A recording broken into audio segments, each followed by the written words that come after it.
Buenos días, alumnos de quinto y secundaria, bienvenidos al área de ciencias sociales. Para este tema vamos a hacer un paréntesis y vamos a recapitular temas vistos en la clase, bueno, no en la clase, el año pasado, hablando propiamente en lo que vimos que fue la guerra con Chile, la guerra del Pacífico, cómo finalizó, cómo quedó el Perú luego de eso, y como les venía diciendo yo desde ese entonces, la guerra del Pacífico fue perjudicial para el Perú, pero al mismo tiempo hizo sentar por lo menos lo que vendría a ser el inicio de lo que es una identidad nacional, ¿sí? Porque si bien es cierto, en ese enfrentamiento fue Chile contra distintos departamentos del Perú, ¿no? Cada departamento, liderado por algunos caudillos, por algunos jefes militares, se enfrentaba a un país, terminaba perdiendo, hasta que llegaron a Lima, hicieron de las suyas, y obviamente ahí se refleja la realidad social, la realidad política y económica que teníamos en el Perú a comparación de este país sureño, ¿sí? Entonces, ¿qué sucedió después? ¿Qué pasó después de la guerra con Chile?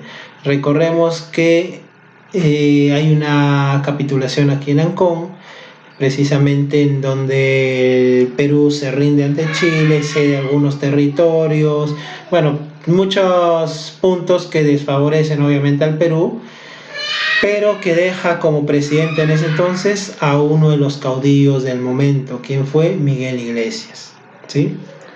Y deja a otro gran caudillo que no tuvo esa idea, que él quería seguir peleando, que estaba entre comillas teniendo una estrategia en los Andes, quien fue obviamente Andrés Avelino Cáceres, ¿no? Que fue una figura muy importante y que también va a llegar al poder en un determinado momento, ¿sí? Pero vayamos propiamente a esta parte, ¿no? Como el título lo dice, la oligarquía y la agroexportación, ¿no? Entonces, la reconstrucción nacional y lo que vendría a ser la república aristocrática, ¿sí? Después de todo esto viene el ¿qué sigue? ¿Qué pasa? El Perú tiene que levantarse, viene lo que es la reconstrucción nacional, y obviamente se sigue reflejando la debilidad peruana. ¿Cuál? La debilidad política, la debilidad para gobernar. Entonces, el presidente que queda, sí, el presidente del momento es Miguel Iglesias, ¿ya? Entonces, vamos a ver se podría decir, el segundo militarismo que se da aquí en el Perú en ese entonces, y lo vamos a dividir por periodos. Este primer periodo lo vamos a ver en esta clase, el segundo periodo lo veremos en la clase siguiente, ¿sí? Entonces, en este primer periodo, el general Miguel Iglesias, representante de muchos hacendados y terratenientes norteños, precisamente, es quien toma el poder con el respaldo de las fuerzas chilenas, ¿no? Porque él es el que rinde, él es el que se rinde, el que capitula y todo. Entonces queda en el poder, asume el gobierno, recuerdan un gobierno que va a tener que rehacerse porque el Perú queda, entre comillas, destrozado, y trata precisamente de buscar una forma adecuada para que todo este país vuelva a resurgir, no necesariamente la más adecuada, ¿sí? Ahora, recordemos que tenemos una masa moviente, una masa creciente, rebelde, liderada por Andrés Avelino Cáceres, que sigue tratando de tomar, y al ver esta rendición, obviamente acusa a Miguel Iglesias de un general chileno, ¿no? Es uno que está a favor de los chilenos, ¿no? Y mientras ya uno estaba gobernando, él por el centro del Perú seguía reuniendo tropas. Obviamente, ¿cuál era su objetivo? Llegar al poder, derrocar a Miguel Iglesias y asentarse, que lo va a lograr más adelante, pero antes vamos a ver un poco qué sucede en este gobierno de Miguel Iglesias, ¿no? Entonces, luego de que Miguel Iglesias toma el poder, trata de dar una serie de acciones, ¿no? Por ejemplo, la reinstalación de los tribunales de justicia, ¿no? Que se habían negado a trabajar durante esta ocupación chilena, ¿no? Ahora se da un decreto y comienza, obviamente. La reorganización de la Biblioteca Nacional a cargo de Ricardo Palma, ¿sí? Uno de las lumbreras de esa época, y obviamente recuperó algunas obras perdidas, trató de hacer nuevas adquisiciones, todo. La reorganización, por ejemplo, del Colegio Guadalupe, reapertura de la Universidad de San Marcos y entre varias otras acciones, ¿no?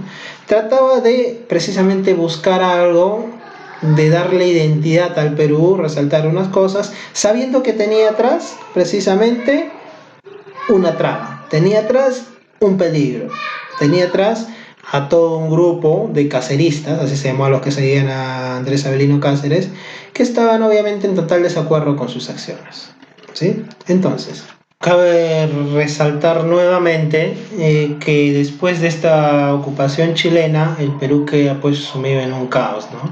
Con grandes problemas. Uno de los cuales vendría a ser, por ejemplo, la destrucción del aparato productivo. Miren la realidad actual, ¿no? Estamos viviendo una pandemia y todo, hay un caos nacional ahorita, hay una preocupación grande, pero se intenta, ¿qué cosa? ¿Qué se está buscando priorizar? Que nuestro aparato productivo nacional no se corte, que siga habiendo, para que obviamente las ciudades no se desabastezcan, que siga habiendo el comercio. Se está buscando no parar eso, porque con eso sí el caos sería fuerte y sería terrible. Entonces imagínense después de una guerra, ¿no? Después de esta guerra con Chile, el Perú, que fue el país perdedor, completamente destruido su aparato productivo. Había que reinyectarlo nuevamente. Nuestra deuda externa elevada, obviamente. Nuestro dinero, nuestro billete devaluado completamente. No éramos ni siquiera factibles a crédito extranjero. Ningún país iba a querer darte un crédito sabiendo cómo quedó la situación en el Perú. Encima con guerras de entre caudillos, imagínate.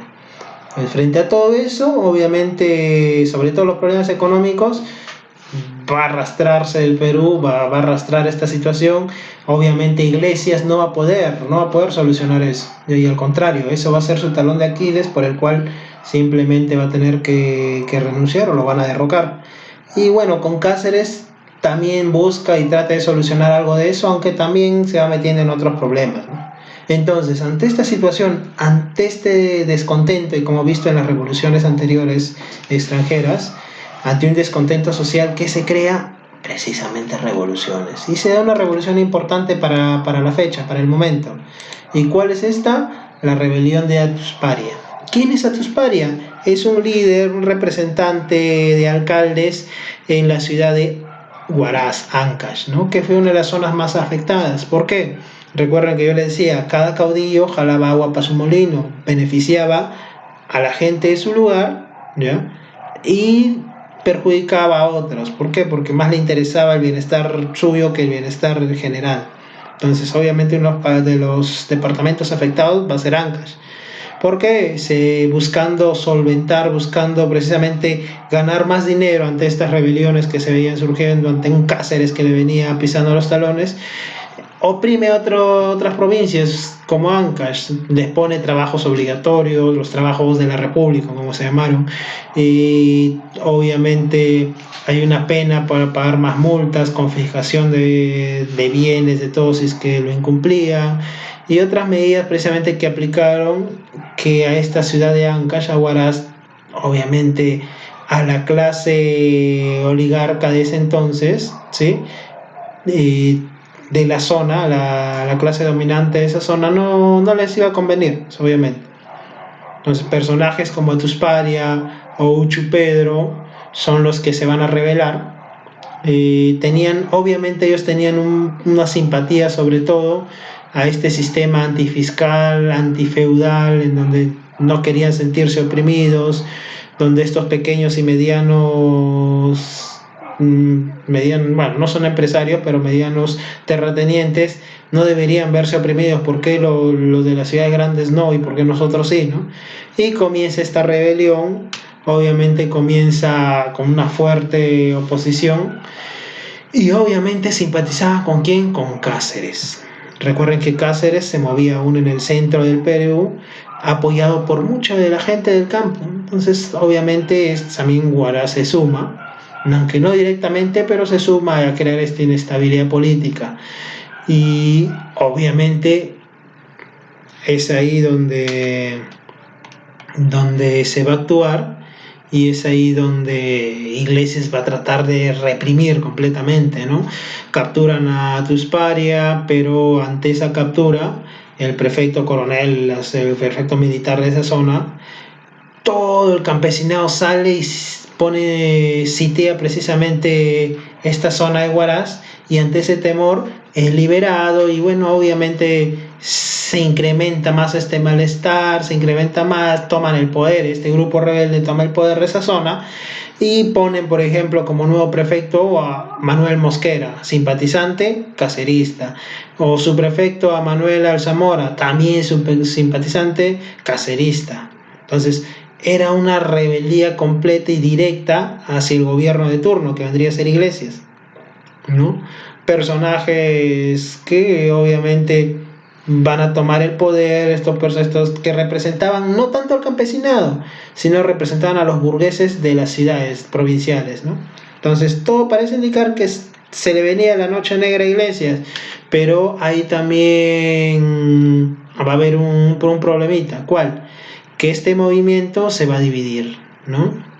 Se divide en dos bandos, unos pro-caceristas, de la pequeña burguesía, la burguesía local, los que tenían más obviamente dinero localmente, hablando de Huaraz y todo eso, y el otro sector, el campesinado, ¿no? Que era la masa fuerte, los que obviamente tenían más peso en el sentido de que movía más gente, movía más tendencia. Entonces, ante esto, obviamente Iglesias lo va a aprovechar, va a buscar crear un poco la disputa, la discordia. Incluso, por ejemplo, la Iglesia Católica va a apoyar a esta rebelión, porque también sus bienes fueron confiscados, también fueron afectados. Entonces el nuevo régimen, o la nueva tendencia ahí, va un poco a moldearse, pero va a tener su conflicto al final, lo cual Iglesias aprovecha y obviamente pone en división toda esta situación, pone en división toda esta rebelión, y vendría ahí poco a poco a bajar los humos de todo este movimiento, ¿no? Porque recién Lima se da cuenta que ese movimiento empezó a crecer, y obviamente ya no iba a quedar solo en Ancash, sino se iba a sumar a todo. Aprovecha, mete la cizaña, divide este movimiento, los pequeños burgueses en contra de los del campesinado, se crea el conflicto, y obviamente los personajes principales como Atusparia, Pedro Cochachín, que vendría a ser el Uchu Pedro, como lo llamaban, son apresados y al final son ejecutados, ¿no? Entonces, en este ambiente de guerra civil es que ya al final va a darse sí o sí el enfrentamiento Cáceres-Iglesias, y como ya se sabe, Cáceres es el que llega a derrocar a Iglesias tiene que irse, ¿sí? Se va y comienza un nuevo gobierno, ¿quién? De Andrés Avelino Cáceres, pero eso lo vamos a dejar para la siguiente clase, ¿sí? Hasta aquí vamos a tener la clase de hoy. ¿Qué te voy a pedir? Hacer un organizador visual del contenido que hemos visto y realizar un cuadro comparativo en estos dos movimientos fuertes, ¿no? El gobierno de Miguel Iglesias y cuáles eran sus ideales y cómo buscaba cumplirlo, y en este caso Atusparia y Atusparia y Uchu Pedro también a qué respondieron y qué es lo que buscaban, ¿no? Vas a tener que buscar un poquito de información extra para poder hacer ese cuadro comparativo, y al mismo tiempo te pido confeccionar otra vez 4 microbiografías. Recuerden, microbiografías, muchos de ustedes lo han hecho bien en las actividades. No te pido una biografía larga, actividades concretas, dónde nació, cómo murió, qué actividades hizo, no sé, qué importancia tuvo, punto, en ese momento de la historia. ¿De quiénes va a ser? De Miguel Iglesias, de Atusparia, de Andrés Avelino Cáceres y de Uchu Pedro, ¿sí? Esas 3 actividades te pido para esta clase, muchachos. Ya saben, las indicaciones están ahí, me envían las evidencias al correo o al número de WhatsApp, ¿sí? Nos vemos hasta la siguiente clase.